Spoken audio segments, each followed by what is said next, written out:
Seri Squid Game ini melibatkan banyak karakter, tapi ada seorang karakter utama yang ditonjolkan dalam penokohan.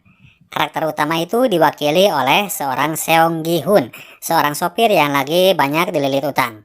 Gi-hun adalah seorang duda yang memiliki satu orang anak perempuan 10 tahun yang selama itu menjadi penyemangat hidupnya.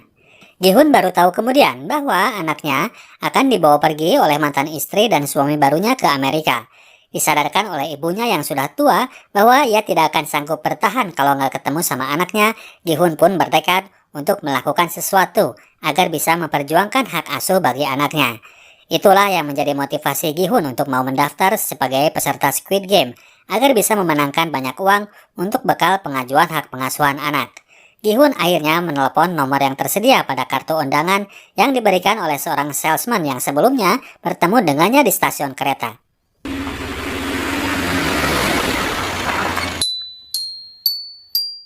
Para peserta Squid Game sebelumnya tidak pernah diberitahu jenis permainan apa dan konsekuensinya dari game yang akan mereka mainkan.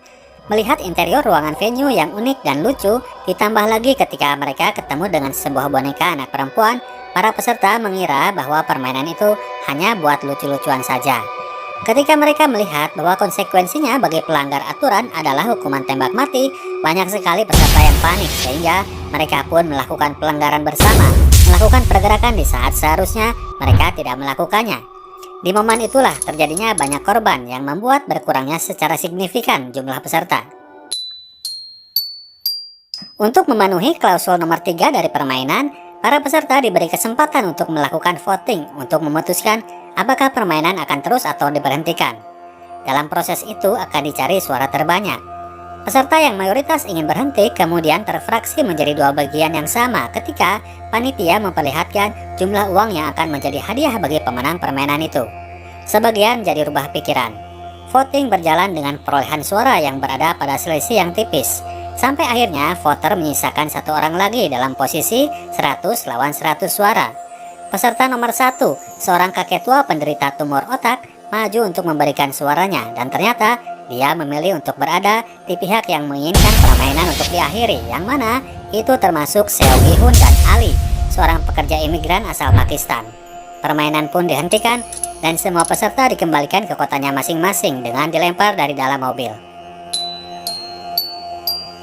Para peserta yang dikembalikan ke kotanya masing-masing tentunya akan balik lagi menghadapi permasalahan yang sama yang pada umumnya adalah urusan hutang. Namun demikian, masalah yang krusial bagi Gi-hun dalam hidupnya tetap persoalan anak yang sangat ia sayangi. Gi-hun mendapati bahwa ibunya yang sudah renta kini harus menjalani operasi karena penyakit diabetesnya yang akut. Kakinya harus diamputasi agar pembusukan pada jari kakinya tidak menjalar ke bagian tubuh yang lain.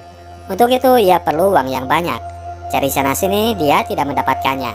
Di suatu tempat dia sempat ketemu dengan si kakek penderita tumor otak yang menyatakan diri bahwa ia akan balik lagi ke permainan. Gi-hun tetap tidak bergeming. Dia tetap berusaha dan merelakan harga dirinya terkoyak-koyak dengan mengemis ke rumah mantan istri untuk dipinjamkan uang. Dalam sebuah momen yang awkward di mana mereka kepergok sama suami baru istrinya yang pulang lebih cepat, Gi-hun akhirnya undur diri keluar rumah. Tidak jauh dia beranjak, suami mantan istrinya ini memanggilnya dan menyerahkan uang yang ia perlukan, namun dengan syarat bahwa ia tidak boleh lagi melakukan kontak dengan anggota keluarganya, yang berarti bahwa ia harus putus hubungan dengan anak putrinya. Gi-hun melemparkan uang pemberian itu dan pulang ke rumah dengan keputusan bahwa ia akan balik lagi ke permainan untuk mencari uang agar bisa merebut anak kandungnya. Sebelumnya saat ia baru dikembalikan ke kotanya dari venue permainan, Gi-hun sempat melaporkan kejadian di venue games kepada pihak kepolisian. Namun karena tidak memiliki bukti yang konkret, dia malah jadi bahan ketawaan. Kebetulan saat itu seorang anggota detektif yang bernama Hwang Junho melihat kartu nama panitia game yang diletakkan di atas meja.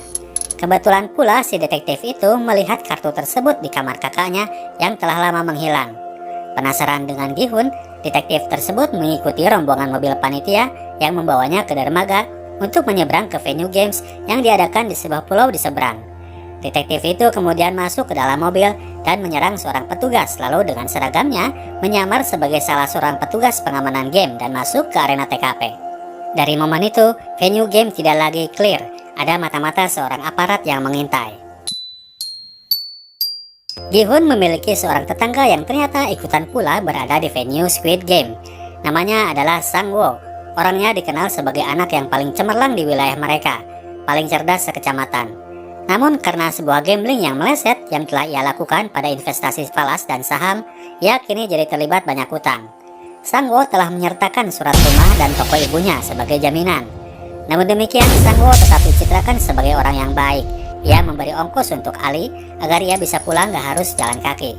Sampai di sebuah momen ketika Sae-beok, seorang copet wanita, berhasil mengintip kegiatan panitia, ia bisa memperkirakan bahwa game yang kedua adalah game yang ia juga kenal waktu ia masih anak-anak, yaitu berhubungan dengan gulali.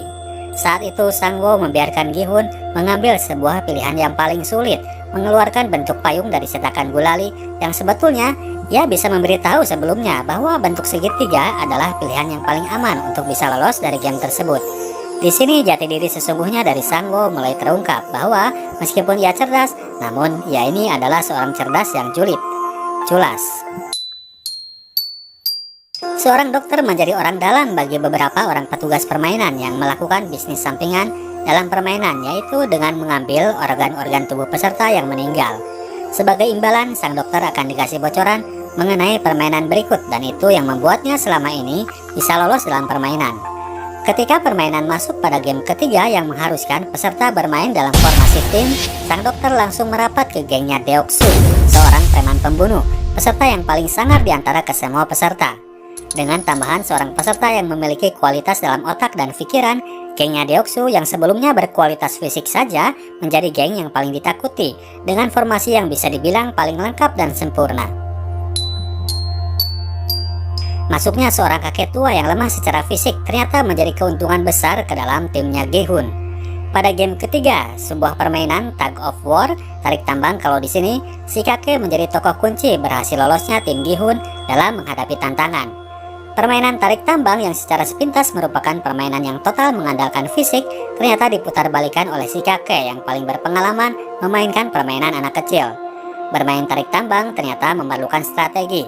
Posisi depan harus diisi oleh orang yang pintar membaca kekuatan musuh, dan posisi paling belakang harus diisi oleh orang yang paling kuat secara fisik. Posisi pemain pun harus saling silang, dan mereka menarik tambang tidak hanya dengan pegangan lengan, tapi dengan posisi tubuh. Ini yang mereka lakukan pada saat permainan dimulai. Semuanya berkat pengalaman hidup seorang kakek tua yang fisiknya paling lemah di antara semua peserta. Hal itu sekaligus menjadi penanda bahwa untuk menang dalam permainan Squid Game tidak hanya dibutuhkan kekuatan fisik, tapi juga kepintaran. Selepas permainan tug of war yang dengan cetek dimenangkan oleh timnya, Deok-soo mulai membuli timnya Gi-hun yang tidak terduga ternyata berhasil lolos dalam permainan. Timnya Gi-hun sebelumnya dipandang remeh karena terdapat banyak anggota cewek yang lemah secara fisik. Namun sebuah kalimat muncul dari Gi-hun yang membuat Deok-soo kini jadi merasa insecure berada di dalam timnya. Gi-hun menyuruh Deok-soo untuk memikirkan posisinya sebagai orang terkuat di antara peserta.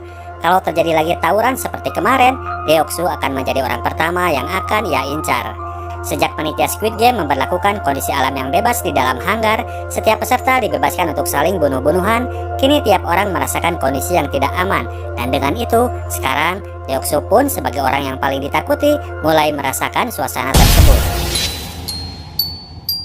Seperti telah disinggung sebelumnya bahwa sekelompok penjaga telah bersekongkol untuk menjual organ para korban kepada para penadah yang berasal dari China. Hal itu pada akhirnya terbongkar oleh pimpinan panitia yang mengakibatkan sebuah kondisi yang disebut sebagai collateral damage. Karena aksi tersebut telah melibatkan seorang peserta, yaitu sang dokter, dengan imbalan perlakuan yang lebih terhadap dirinya, ketua panitia menganggap bahwa spirit dari lomba yang seharusnya fair telah dirusak karenanya. Oleh karena itu, ia pun terpaksa mengeliminir Pak Dokter yang berakibat hilangnya orang penting dalam lingkaran Deok-soo sang preman. Karena aksi itu pula telah membuat sang detektif terpaksa harus membongkar identitasnya dan membunuh lagi salah seorang penjaga. Kini sang detektif jadi warawiri di sekitar kompleks venue permainan, dan sang ketua panitia jadi tahu bahwa di dalam timnya ada sekelompok orang pengkhianat. Rasa curiga telah menambah tensi dalam suasana lingkungan Squid Game, dan penyelidikan di ruangan arsip kamar ketua panitia, sang detektif mendapatkan fakta bahwa kakaknya adalah juara Squid Game pada penyelenggaraan tahun 2015. Permainan keempat adalah permainan yang paling tricky dibanding permainan sebelumnya. Alih-alih tim bersepuluh, sekarang peserta harus mencari seorang peserta lain untuk dijadikan partner. Sang-woo memilih Ali dengan pertimbangan kekuatan fisiknya, sedangkan Gi-hun yang tadinya berharap akan berpasangan dengan tetangganya, ternyata malah berakhir harus berpasangan dengan si kakek tua. Namun yang jadi twist dari situasi ini, ternyata pasangan peserta tidak diuji dalam hal kerjasama, namun mereka berpasangan untuk menjadi pengeliminir bagi partnernya masing-masing. Ada satu pasangan yang suami istri, namun gak diperlihatkan adegan permainannya dalam episode tersebut. Dalam permainan ini, setiap pasangan dimodali 10 buah kelereng dan mereka harus memainkan sebuah permainan. Apapun itu, mereka bisa bikin sendiri agar bisa merebut ke-10 kelereng milik partnernya. Si preman Deoksu dalam sebuah situasi permainan yang menegangkan dan karena keberuntungan bisa memenangkan pertarungan. Gi-hun bisa lolos karena kebesaran hati sang kakek yang merasa partnernya lebih pantas untuk melanjutkan hidup. Si kakek memberikan kelereng terakhirnya. Situasi yang rumit terjadi antara Sang-woo dan Ali. Sang-woo yang merasa udah pede karena merasa lebih pintar dan juga sebagai orang Korea asli yang lebih tahu soal permainan orang Korea, ternyata sial terus dalam putaran permainannya melawan Ali. Pada saat kelerengnya tinggal satu, dia mengemis kepada Ali agar partnernya itu mengasihani dirinya. Namun Ali yang juga punya tanggungan anak dan istri pastinya lebih berpihak kepada kepentingan keluarganya. Akhirnya dengan kepintarannya dan kelicikannya, Sang-woo mengelabui Ali agar ia mau menceda permainan dan menyerahkan kelerengnya untuk diserahkan kepadanya. Sang-woo menyuruh Ali untuk melihat kondisi sekitar, melihat situasi para rival. Sementara itu, kantong kelereng milik Ali yang ia kasih tali dari kaosnya dengan alasan keamanan, ia tukar isinya dengan batu. Begitu Ali pergi, Sang-woo langsung menyetorkan kelerengnya kepada panitia dan membiarkan partnernya tertipu dan dieksekusi oleh panitia. Fix, Sang-woo memang culas. Permainan memang tetap sebuah permainan, tapi cara yang dilakukan oleh Sang-woo sangat tidak sportif. Dia akan menjadi sosok yang berbahaya dalam game berikutnya. Permainan berikutnya dibuka dengan keharusan para peserta untuk memilih sebuah rompi yang berisi sebuah nomor. Nomor itu akan berpengaruh terhadap permainan. Sebagian peserta langsung berebut jatah nomor di tengah untuk menghindari posisi awal dan akhir. Namun Gi-hun yang pelin-pelan itu masih stuck sampai ketika rompi hanya tinggal sisa 2 saja. Rompi nomor 1 dan rompi nomor 16. Lama mikir, akhirnya Gi-hun memilih rompi nomor 1. Sampai akhirnya orang terakhir yang juga masih belum mendapatkan rompi meminta Gi-hun agar ia dibiarkan untuk mengambil rompi nomor 1. Si orang ini selama hidupnya selalu sembunyi berada di belakang, dan kini dia merasa waktunya bagi dirinya untuk tampil berada di posisi depan. Gak tega dengan orang itu yang terlihat mengiba, Gi-hun memberikan rompi nomor 1 kepadanya. Hal itu menjadi berkah bagi Gi-hun karena permainan berikutnya ternyata mengharuskan pemain nomor 1 untuk menjadi orang pertama yang menyeberangi jembatan kaca. Nginjak kaca berbahan tempered glass, dia akan selamat.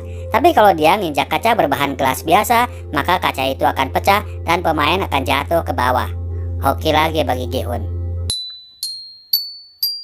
Untuk mengikuti momen berikut, kita harus balik dulu ke momen sebelumnya. Di saat awal lomba, ketika Minhyeo, seorang tante yang agak sinting, terus-terusan mendekati Deoksu sang preman.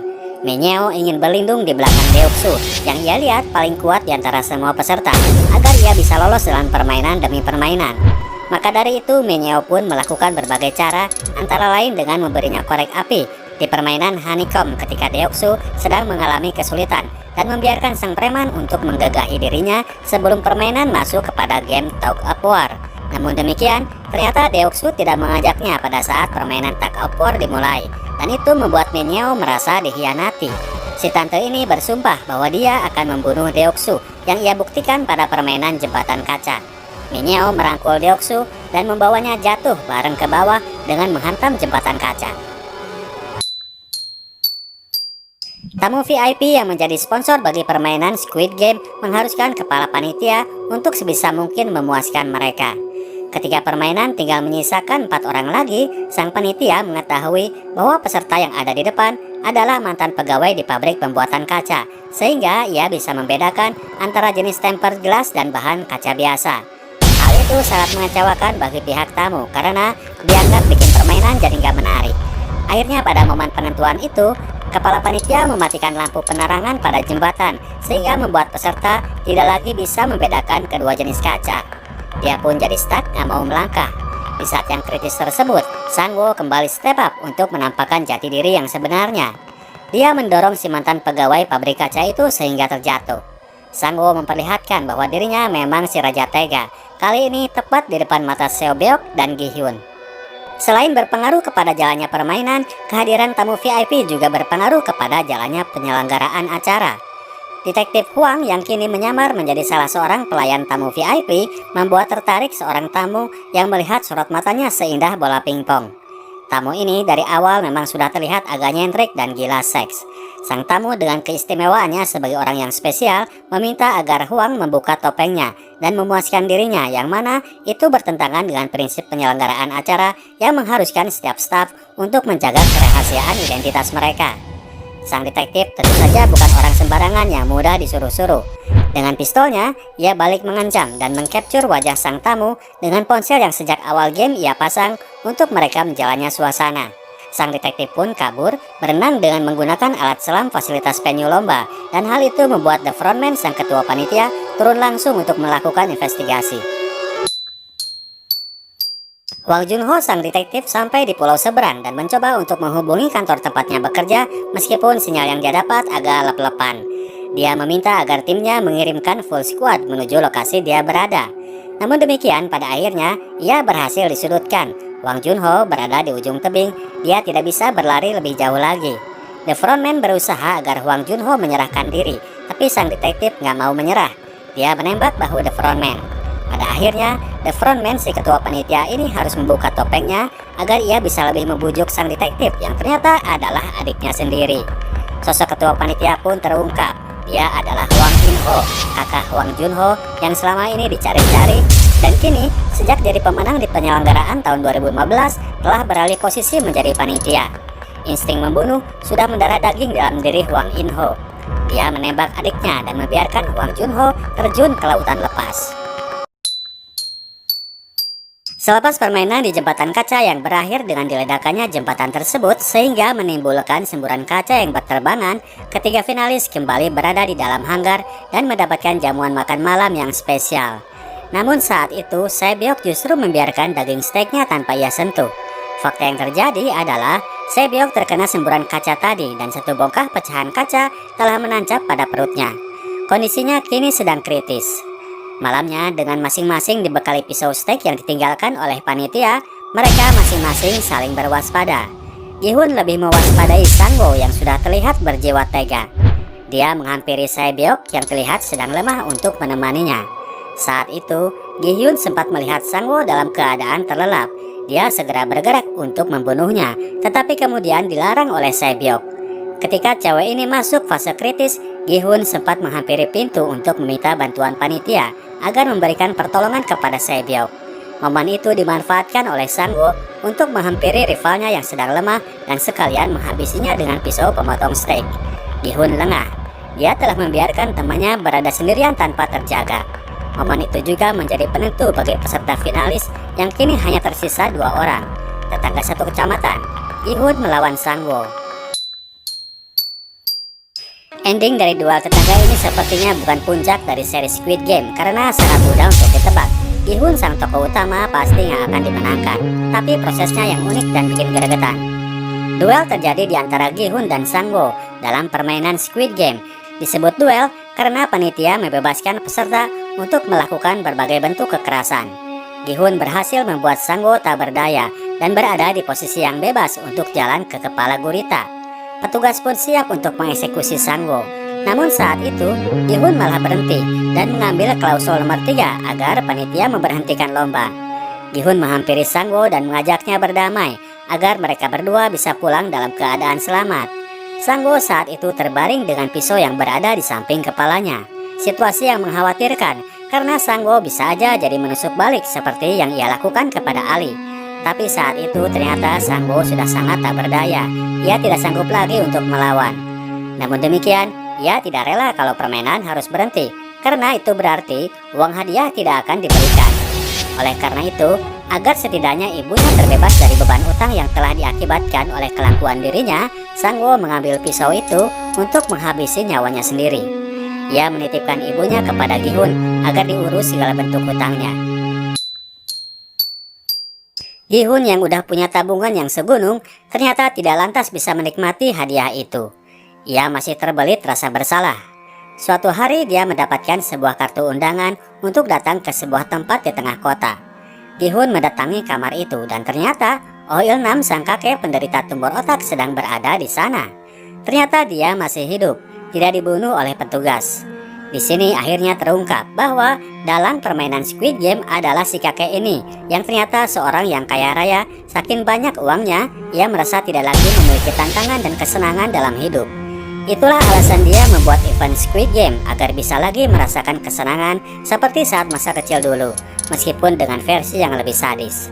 Selama permainan, kakek Il-nam merasa senang berada satu lingkaran dengan Gi-hun yang tulus dan baik hati. Oleh karena itu, ia selalu mengusahakan agar Gi-hun selalu bisa lolos dalam permainan. Oh Il-nam mendengar kabar bahwa Gi-hun masih belum menggunakan uang hadiahnya. Oleh karena itu, ia mengundangnya untuk mengajak bicara. Dalam kondisi nafasnya yang mulai tersengal-sengal, kakek Il-nam berpesan agar Gi-hun memakai uang hadiahnya karena dia layak untuk mendapatkannya. Gi-hun akhirnya mempergunakan uang hadiah tersebut. Karena kini ibundanya sudah keburu meninggal, dia pun pergi untuk menunaikan janjinya untuk mengurus adik Sae-beok dan ibunya Sang-woo. Gi-hun membawakan Cheol dari panti asuhan dan menitipkannya kepada ibundanya Sang-woo sambil memberikan sebuah koper yang berisi tumpukan uang. Dia lalu pergi ke bandara untuk menuntaskan tujuannya yang utama, yaitu menyusul anak kecilnya ke Amerika. Namun di sana, secara kebetulan dia bertemu dengan salesman yang dulu sempat memberikan undangan kepadanya untuk bermain di dalam Squid Game. Gi-hun tergerak untuk melabraknya dan melarang orang yang mendapat undangan untuk ikutan dalam game tersebut. Momen terakhir keberangkatan pesawat, Gi-hun menelpon nomor yang ada di dalam kartu. Dia pun balik barisan, tidak lanjut masuk ke dalam pesawat. Gi-hun malah jadi terfikirkan untuk melakukan sesuatu untuk mencegah terjadinya event Squid Game berikutnya. Oke, demikian rekap dan ulasannya dari kita Bro dan Sis.